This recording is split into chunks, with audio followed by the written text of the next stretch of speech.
जितनी भी गौशाला है सबको तुड़वा और उसमें गैया गढ़वा। आज महाराज धर्म का जो है नाश करने पर उतर आया हिरण्यकश्यप। गैया कटवाओ, अधर्म करने लगा। गैया तो जैसी कटवाई परीक्षा जीती। हाँ यार इधर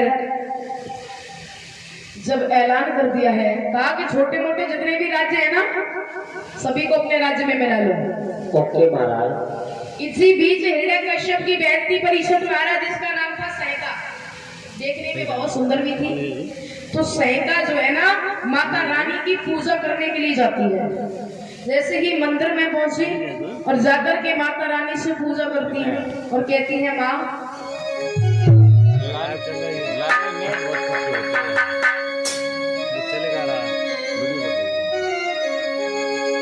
और कहा है हे जगत की जननी कि लाल लाही और लाल लाही रे, लाल लाही और लाल लाही रे, तुमको महा प्यारी प्यारी जो मैया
को सुना। परिषद महाराज कहते हैं माता रानी की कृपा से वरदान प्राप्त हुआ कि तुम अग्नि से नहीं जलोगे। और शीतला शीर के रूप में मैया ने वरदान दिया, कहा कि अगर इस अग्नि का प्रयोग अगर तुमने हमारे किसी भक्त पर किया तो हो सकता है उल्टा भी हो जाए। आज महाराज सैका घर को लिए लौट के आ रही है। रास्ते में विप्रचित नाम का राक्षस मिल गया। सैका को देखा तो सुंदरता को देख करके मोहित हो गया और बोला, क्या तुम्हारी शादी हो गई? अरे पानी पिया दे। अबे जाओ, कुंवारी हो? अच्छा, तो तुम ना हमारे साथ शादी कर लो। बताला में बहुत होया। क्यों? देखो हाँ। आज महाराज शर्त को स्वीकार किया। सैका घर आए, आकर के अपने भाई को सारी बात बताई। हिरण्यकश्यप युद्ध करने के लिए तैयार हो जाता है। ध्यान देना महाराज, युद्ध हुआ। जब युद्ध का समय रखा उस समय पर युद्ध हुआ तो उस युद्ध में हिरण्यकश्यप को विप्रचित नाम के दानव ने पराजित कर दिया। परिषद जी हराया कब था? जब इसे वरदान प्राप्त नहीं था। जब हिरण्यकश्यप को हरा दिया तो शर्त के अनुसार सैका का इसने विवाह विप्रचित के साथ में कर दिया।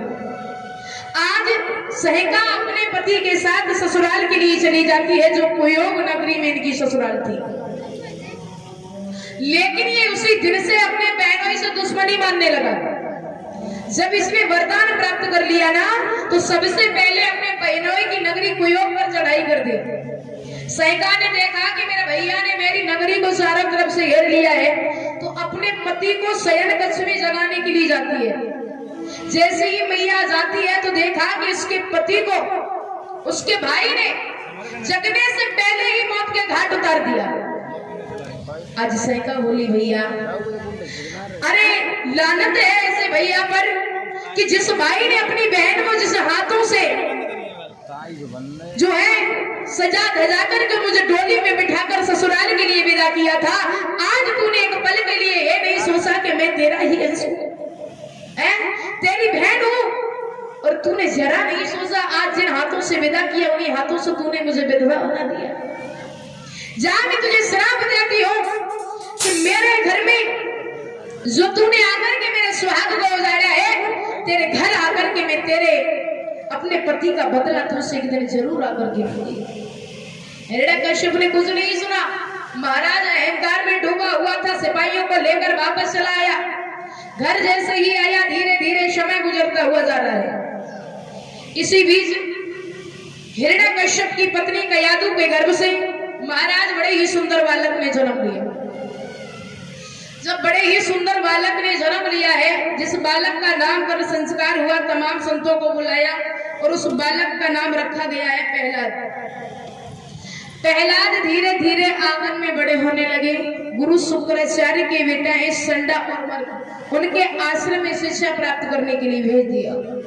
गुरुजी जैसा पढ़ाते हैं प्रहलाद वैसा ही पढ़ते जा रहे हैं। इसी बीच महाराज एक घटना घटित हो गई। विद्यालय की छुट्टी हुई, सभी बच्चे रात पथ से होकर के आते थे, लेकिन प्रहलाद सीधी गली से आए। जिस गली से होकर के गुजरे उस गली में कुछ कुमारों के घर पड़ा करते थे। तो प्रहलाद जैसे ही निकल